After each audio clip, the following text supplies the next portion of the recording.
Livro terceiro, Morena, capítulo 11, Desânimo. Fazia lusco-fusco. Desenganados da caça que tinham dado ao bombeiro, voltavam os peões ao rancho quando ouviram um estrépito medonho e um turbilhão caiu sobre eles. Era o cã e sua tropilha disparada. O homem soltara brados espantosos. Os cavalos rinchavam com estranha ferocidade. Manuel os tinha habituado a combater. Pareciam leões na peleja. Os peões transidos, supondo-se atacados por força muito superior, dispersaram pelo campo afora. Um caiu ferido pela espada do gaúcho. Ao outro alcançou o arremesso da lança. Além, o terceiro era colhido o laço enquanto o companheiro rolava com o animal esmagado pelas bolas. Se algum tentou levantar-se, os cavalos o acabaram a coices. Dos dois peões que restavam, um escapara-se. O outro, Manuel seguiu de perto e, arremessando-o como um tigre na garupa, estringiu-lhe o corpo em um abraço. Era o Félix. Aqui estou. Não te querias encontrar comigo? Isto dizia o gaúcho ao ouvido de Félix, metendo as chilenas no ventre do animal, e sem tirar os olhos do outro peão que adiante corria. Entretanto, desprendendo o laço, amarrava os braços do prisioneiro de modo a tolher-lhe os movimentos. Foste tu que lanceaste o morzelo? Fui. E quem boleou? Responde, se não queres que os chimarrões te devorem vivo. A ameaça era terrível. Aquele que lá vai, respondeu Félix. Ah, então é preciso nos despedirmos. Tenho pressa. Mata de uma vez? Matar-te a ti? Não has de viver para namorar Catita ou alguma outra. Sempre que ela olhar para ti, prometo que te lembrarás do bravo que assassinaste como um cobarde. Ouviu-se então o ranger do ferro na carne e um terrível bramido. Saltando outra vez no Juca, Manuel abandonou Félix e continuou a perseguir o último dos peões, aquele que primeiro insultara e abatera o brioso corcel, atirando-lhe as bolas. Durante a curta cena anterior, o gaúcho não parara um instante, mas como então montava o cavalo de Félix, nenhum avanço tivera sobre o fugitivo. Agora, porém, de cada tranco do alazão, ganhava terreno. Contudo, fora necessário que não lhe faltasse o espaço para alcançar o peão, já muito distante. Era esse justamente o receio de Manuel, observando a direção que levavam. A estância não podia ficar a muitas quadras. Embora estivesse resolvido a seguir o matador do Morzelo até no seio do acampamento inimigo. Quando chegasse, já o acharia refugiado dentro da casa e defendido pela força legalista. Nisto luziram ao longe os fogos da estância. Calculando a distância à dianteira do peão, o gaúcho soltou um assovio. Morena, entre os dois animais era difícil distinguir o melhor corredor.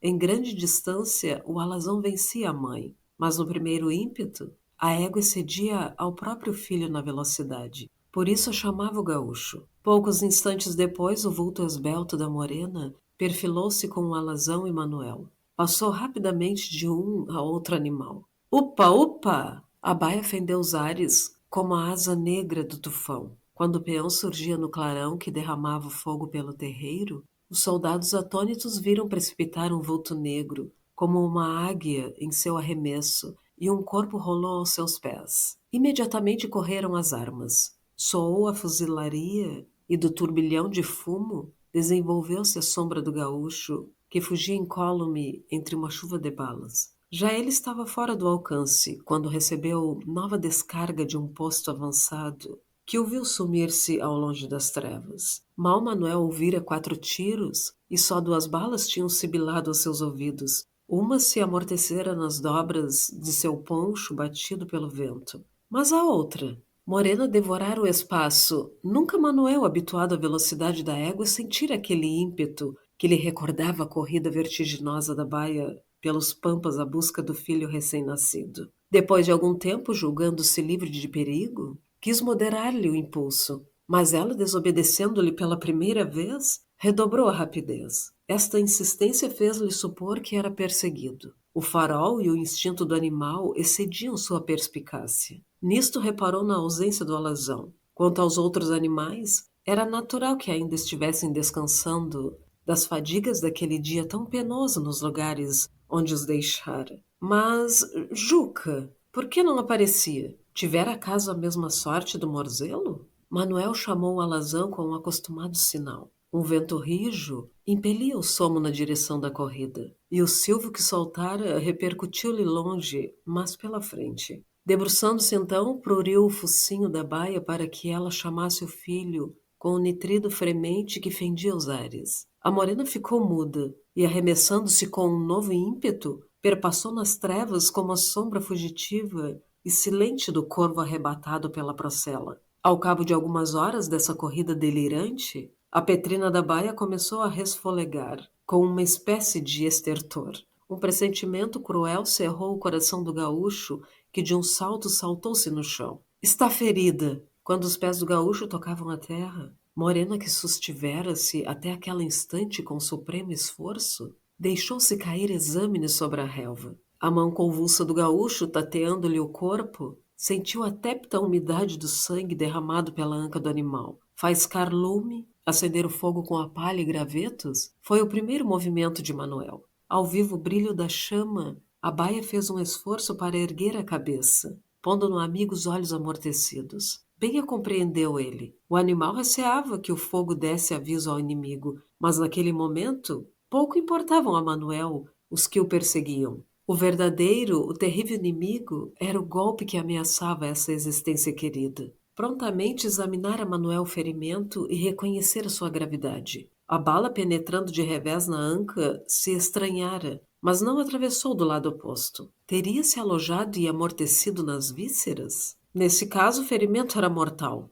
Encontraria o osso da rodela e aí se alojara? Se assim fosse, não havia lesão essencial. Mas o esforço inaudito que fizera o animal e a grande perda de sangue o punham em risco iminente. Água! Murmurou o gaúcho. Só então reparou que se achava à borda de uma capoeira nas sertanias de Piratinim. De um cordão da Serra dos Tapes que passa junto à vila, descem inúmeros arroios. Canho descobriu um a pequena distância. Rasgando a própria camisa, lavou a ferida e aplicou-lhe uma compressa para estancar o sangue. De joelhos ao lado do corpo da morena, com os olhos fitos na cabeça do lindo animal, o gaúcho esfolgou-se numa cisma dolorosa e tão profunda que não percebeu um ligeiro rumor de folhas secas pisadas por um pé sutil. Assim devia ser. Balbuciou seus lábios frouxos. Vivemos juntos, morreremos juntos no mesmo dia. Morzelo, nosso velho amigo, foi o primeiro. Deixou-nos esta manhã. Nós ficamos para vingá-lo e ele deve estar contente. Juca, a esta hora, talvez já esteja com o padrinho. Já terá conhecido o pai humano. A bala, sem dúvida, transpassou-lhe o coração, porque não soltou um gemido. Não chamou nem por ti, nem por mim. Foi mais feliz. Não sofreu como tu, morena. Um soluço abafou por momentos a voz do gaúcho. Foste tu quem te mataste, amiga, e para salvar-me. A bala, em vez de atrasar a carreira, te deu asas. Sentiste que me perseguiam, e voaste para me pôr fora do alcance do inimigo. E nem um gemido, nem um sinal por onde conhecesse que estavas ferida. Ah, se eu adivinhasse! Para que fugirmos? Melhor era morrermos ambos combatendo e vingando o nosso Juca. Eu só não terei forças nem coragem. Que vale um homem meio morto?